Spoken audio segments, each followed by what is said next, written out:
rijeje ryo gutunganya ubutere yitwa ITIE ni Initiative des Industries Extractives. Ariko rero hariho ikibazo c'intambamyi ikomeye cyane kijanye no kubahiriza umwanya hamwe n'abantu b'abayescro mbabare nkoresha iryo jambo baza ngo baje mu bisata cy'ubutare mugabo gacu usanga abo bantu baje n'abantu mu by'ukuri b'abayescro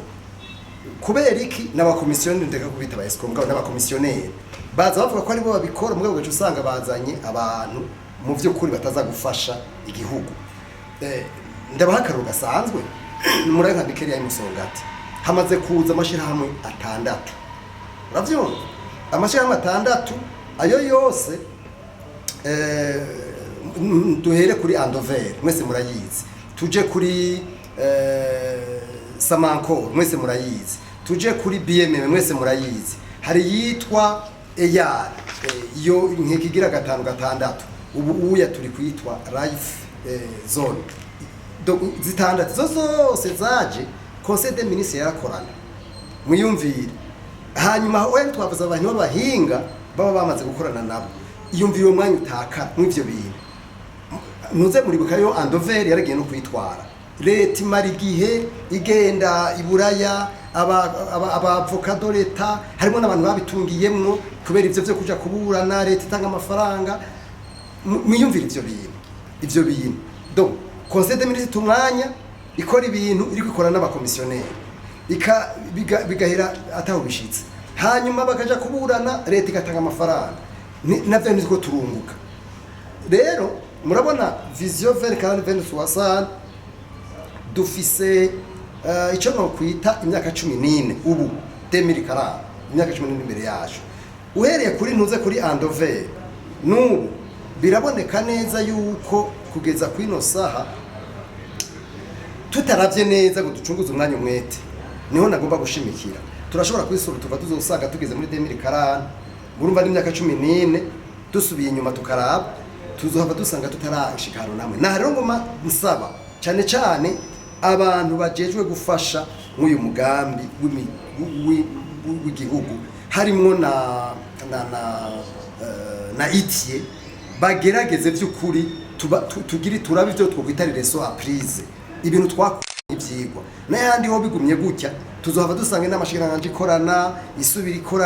ikorana igumi ikorana dushike muri 2040 ataka turaronka ibi rero nakamoneye inzego z'igihugu ndabona ko leta yaramaze kugira engagement ivyo byo mubimenye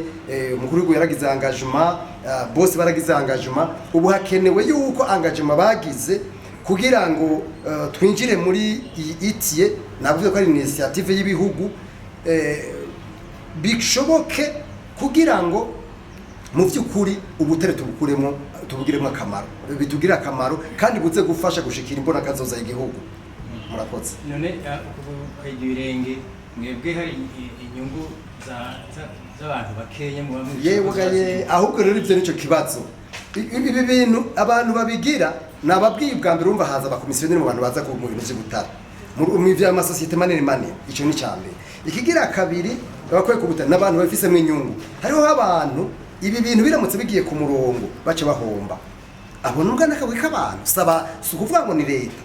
aba bantu rero nibo baca batuma ibintu byose biguma bidindira mugabo ko leta yamaze kubibona nigerageze mu by'ukuri ivyo bintu bikure mu nzira kuko ni ibintu biboneka neza yuko ari abantu baguma barondera ko ibintu bitagenda hari kindi cya gatatu kameme gihambaye nuko abantu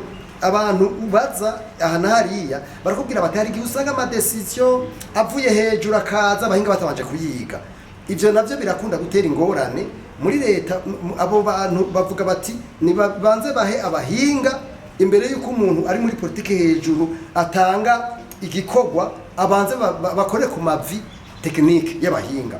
ivyo rero navyo ni ngo biri muri kimwe gishobora gutuma ibibazo biba. Rero twebwe nk'iyi nama twagize uno munsi ni inama yo gukabura ubwenge bw'aba société civile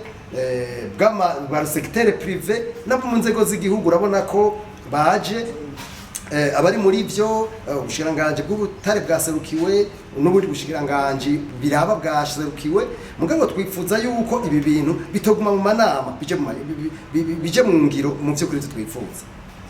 Ego nashaka kubaza mbega muravye nakahe kamaro ko kwinjira muri itiye ku gihugu cy'u Burundi nikihe koko turiko turahomba mu gihe turangira. Akamaro ni kenshi cyane. Ubwa mbere no kubwira yuko no munsi ibihugu 53 bimaze kwinjira muri itiye. Ibihugu 53 muri Afrika canke oya kwisi niga n'ibihugu bifise ubutare, ibihugu byose bifise ubutare ntimuvyibagira. Hanyuma rero n'ibihugu bitakora transparence bitakunda gukorera ku mugaragaro. Ibihugu rero akamaro ka mbere kayo nuko ikintu ca mbere baviza nuko ubutare aho buri kenshi butakuzwe neza butera ibibazo nugukinga intambara. Nico kintu ca mbere. Bikigira kabiri nuko mwimbu uza ugafasha mu by'ukuri mu migambi y'iterambere. Ico ni ikintu ca kabiri. Ica gatatu nuko yabongiye muri itiye ugira credibility kwisi. Barabona ko ugomba gukorera ku mugaragaro. Nta gihugu na kimwe cinjiye muri itiye twebwe twama tugenda mu mahanga kora abandi babikoze n'ingene bigenda bose bavuga bati umuntu wese yinjiye muri itiye akabishobora nukuri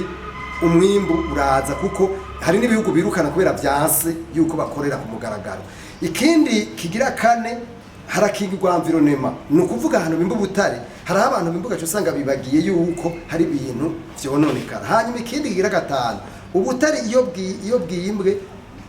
iyo babushoye barakurikirana kuko hari icyo bita traceability mpaka amafaranga akagaruka. Ibyo hanyuma ikindi naco usanga bagira ntushora ubutare budahinguwe barafasha kugira ngo ubutare buhingurirwe ngaho nyene mu gihugu ico gihugu bugenda babwiza ukuri ubutare iyo bushowe bukiri buri brut igihugu gihomba nk'icuro kabiri kuko ntumenye n'ivyo ushoye. Shimikira kubema tumaze guhomba twahatoye kuba tutarinjira muri ivyo tumaze guhomba ni byinshi nivyo meje kuvuga erega ivyo byose meje kuvuga kugeza kuri no saha twarabihombye no kuri